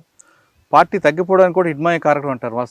వాస్తవం చెప్పుకోవాలంటే ఆపరేషన్ కగారు రావడానికి మెయిన్ కారణం హిడ్మానే నేను అనుకుంటాను. ఎందుకంటే నేను హిడ్మా మీద చాలా కథనాలు రాశాను. దాదాపుగా ఒక 20 నుంచి 30 కథనాలు రాసి ఉంటాను నేను ఆంధ్రజ్యోతిలోని. మెయిన్ హిడ్మా రోల్ ఎక్కువ ఉందని మనం చెప్పుకోవాలి. అంటే తెర్రంలోని ఒక ఇన్సిడెంటే దీనికి ఉదాహరణ. ఆ తెర్రానికి ఒక పార్టీ వీళ్ళంతా కుమ్మింకి వస్తారు. అప్పుడు వాళ్ళని కరోనా వచ్చిందని గ్రామం అంతా ఖాళీ చేయిస్తాడు హిడ్మా ఖాళీ చేయించి వాళ్ళ మీద అటాక్ చేస్తాడు. అటాక్ చేసినప్పుడు 22 మంది చనిపోతారు జవాన్లు. చాలామంది ఆ ఘటన అయితే కలిచివేస్తుంది. ఇలాంటి ప్రాంతంలోనే మొత్తం బాడీస్ని పడిపోయి ఉంటాయి. ఒక జవాన్ కూడా కిడ్నాప్ చేస్తారు. ఆ ఘటన అప్పుడే కేంద్ర ప్రభుత్వం భారీగా సీరియస్ అయిపోయింది. అంటే ఈ మావోయిస్ట్ వల్ల ఇంత నష్టం జరుగుతుంది, ఇంత ఇబ్బందులు చేస్తున్నారని అప్పటి నుంచి ఆపరేషన్ కగార్ అయితే స్టార్ట్ అయిందని అయితే మనకున్న సమాచారం. ఆ మావోయిస్టు పార్టీ డెవలప్మెంట్ ఈ ప్రాంతంలోని పామిడి అడవులు కావచ్చు, ఈ అబుజ్మోడ్ కావచ్చు, ఈ ప్రాంతంలోని హిడ్మా దాన్ని ఎంత ముందుకు తీసుకెళ్లాడో, అతను మాట చెప్పి ఎంతమంది మావోయిస్టులు జాయిన్ అయ్యారు, ఎంత దాడులు చేశారు పోలీసులకు కూడా, పోలీసుల మీద ఇదంతా హిడ్మాతోనే కారణమైంది. అలాగే డౌన్ఫాల్ అవడానికి కారణం కూడా ఆ తెర్రం ఘటన అనేది మనం అయితే పూర్తిగా చెప్పుకోవచ్చు. ఆ ఘటన తర్వాతనే ఆపరేషన్ కగారితో రూపురేఖలు అయితే వచ్చాయి. ఈ డ్రోన్ వ్యవస్థ పెట్టుకోవడం, నిఘా వ్యవస్థను పెంచుకోవడం, దాదాపుగా 2021 అనుకుంటా ఇన్సిడెంట్ జరిగింది ఆ తెర్రం ఘటనలోని. ఆ ఘటన తర్వాత నుంచి అంతా ప్లాన్ చేసుకొని దాదాపు 2 years తర్వాత అయితే మీకు ఆపరేషన్ కగారు అయితే స్టార్ట్ చేశారు. ఎవరి వల్ల రేజ్ అయిందో వాళ్ళ వల్లనే మావోయిస్ట్ పార్టీ డౌన్ అయింది. మొత్తం మీద తీసుకుంటే ఆపరేషన్ కగారు సక్సెస్ అయింది గవర్నమెంట్ చెప్తుంది. చాలామంది బయటకు వచ్చారు, సెంట్రల్ కమిటీ కానీ, స్టేట్ కమిటీ కానీ, డివిజన్ కమిటీ కానీ. ఇంకా ఉన్నారు ఇప్పుడు ఎవరైనా ఇక్కడ ఈ ప్రాంతంలోనైతే కొంతమంది అక్కడక్కడ ఉన్నారని అయితే చెప్తున్నారు. కానీ మెయిన్ లీడర్ అయితే, లీడ్ చేసే నాయకులు అయితే ఎవరు లేరు. కాకపోతే ఇంకా సాయుధ పోరాటం నమ్ముకొని ఉన్నటువంటి కొంతమంది నాయకులు మాత్రం, చిన్న చోటమోటా నాయకులు మాత్రం ఈ ప్రాంతంలో ఉన్నారని అయితే తెలుస్తుంది. మరి మ్యాక్సిమం ఒక 50 నుంచి 60 మంది ఉన్నారని అయితే ఇంటెలిజెన్స్ నుంచి కూడా అందుతున్న సమాచారం. మనం కూడా గ్రామాలకు వచ్చినప్పుడు ఎక్కడ కానీ మావోయిస్టుల సంబంధించినటువంటి కదలికలు మాత్రం ఎక్కడ మనకైతే కనిపించడం లేదు ప్రజెంట్. ఫైనల్గా చెప్పండి మరి, ఆపరేషన్ కగార్ తర్వాత ఈ పార్టీ దండకారణ్యంలో మావోయిజం అనేది వినిపిస్తుందా, వినిపించదా? ఇప్పుడున్న పరిస్థితుల్లోనే మావోయిజం అనేది వినిపించకపోవచ్చు. ఎందుకంటే క్యాంపులు ఉన్నంత వరకైనా, క్యాంపుల తర్వాత కూడా క్యాంపులు ఉన్న తర్వాత కూడా మావోయిస్ట్ పార్టీలోకి వచ్చే అవకాశాలు కూడా ఉండే అవకాశం ఉంటుంది. ఒకవేళ ఆ విధంగా మావోయిజం తిరగకుండా ఉండాలంటే ప్రభుత్వం ఏం చేయాలి? ఇంకా దీన్నే కంటిన్యూ చేసుకుంటూ పోవాలి. ఇప్పటికీ ఆపరేషన్ కగారు వల్ల ఈ క్యాంపులు పెట్టారు. 5 కిలోమీటర్లకు ఒక క్యాంప్ ఉంది. ఎక్కడ చీమ చిటుక్కుమన్నా కానీ పోలీసులకు ఇన్ఫర్మేషన్ వచ్చేస్తుంది. ఇదే కంటిన్యూ చేసుకుంటూ పోతే ఆల్మోస్ట్ క్లోజ్ అవుతుంది. అలా కాకుండా ఇప్పుడు ఛత్తీస్గఢ్ గవర్నమెంట్ ఏం చెప్తుంది, ఇంకో 1 year వరకు బలగాలు ఉంచుతాం, ఆ తర్వాత వాళ్ళని తొలగిస్తామని చెప్తుంది. అలాంటి పరిస్థితులను వాళ్ళని తొలగిస్తే మళ్ళీ అక్కడక్కడ ఉండే ఆ భావజాలం ఉన్న వాళ్ళు మళ్ళీ మావోయిస్ట్ పార్టీకి ఆకర్షితులు చేసే అవకాశాలు అయితే ఉంటాయని అయితే నా అభిప్రాయంగా అయితే నేను చెప్పగలుగుతాను. పీపుల్స్ వార్ తర్వాత మావోయిస్ట్, ఈ 2 పార్టీలు పేర్లు మారినా ఆ ఇజం మొత్తం మారట్లేదు. కానీ ఈ ప్రాంతం ఆపరేషన్ కగార్ తర్వాత ఆ ఇజం ఉంటుందా అంటే ఉంటుందనే స్థానికులు చెప్తున్నారు. అదేవిధంగా మనీ కూడా అంటున్నాడు. ఇక్కడ నేను 2 రోజులు తిరుగుతున్నా, ఇక్కడ స్థానికుల్లో ఉన్న భావన మాత్రం చాలా స్పష్టంగా తెలుస్తుంది. పార్టీ ఉన్నప్పుడు ఒకలా ఉంది, పార్టీ లేనప్పుడు ఒకలా ఉంది. పార్టీ ఉన్నప్పుడు మనం చూస్తున్న ఇళ్ళ చెరువులు తవ్వించారు, బోర్లు వేయించారు, ఆశ్రమాలు పెట్టారు అని ప్రజలు అంటున్నారు. ఇదే పని ప్రభుత్వం చేస్తుంటే ఇక్కడున్న ఆదివాసీలు పార్టీ వైపు చూడకుండా ప్రభుత్వం వైపే చూసేవారు.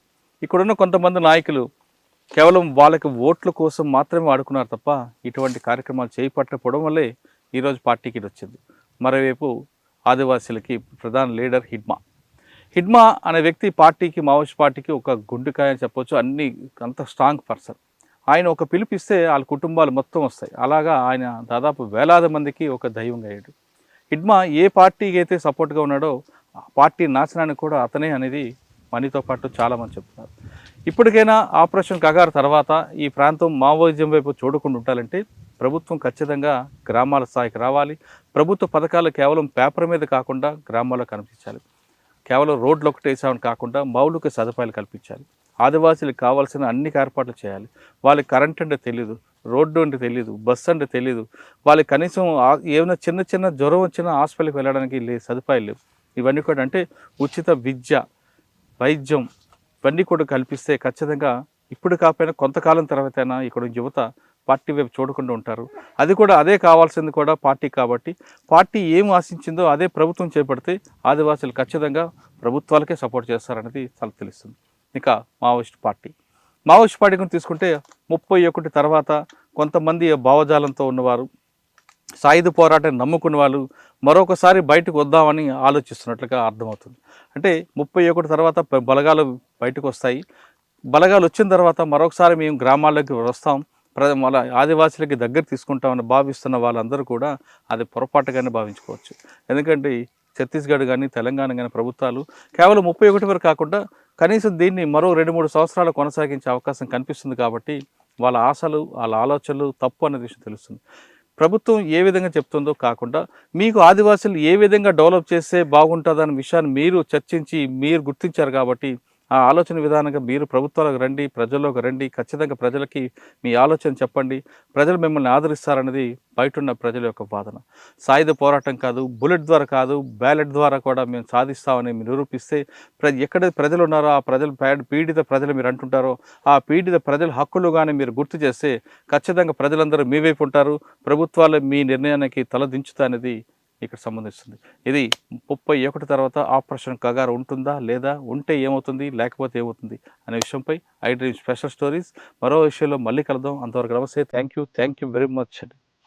Thank you.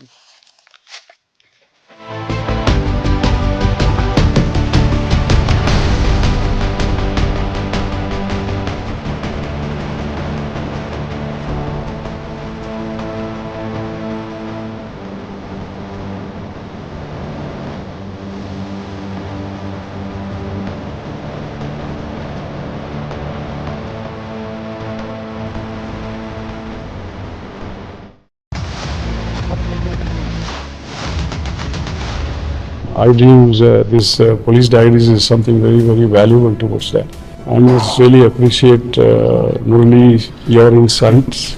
iDreams founder and CEO Chinna Vasudev Reddy గారితోని మురళీధర్ క్రైమ్ స్టోరీస్ చాలా ఫేమస్ అయిపోయినాయి.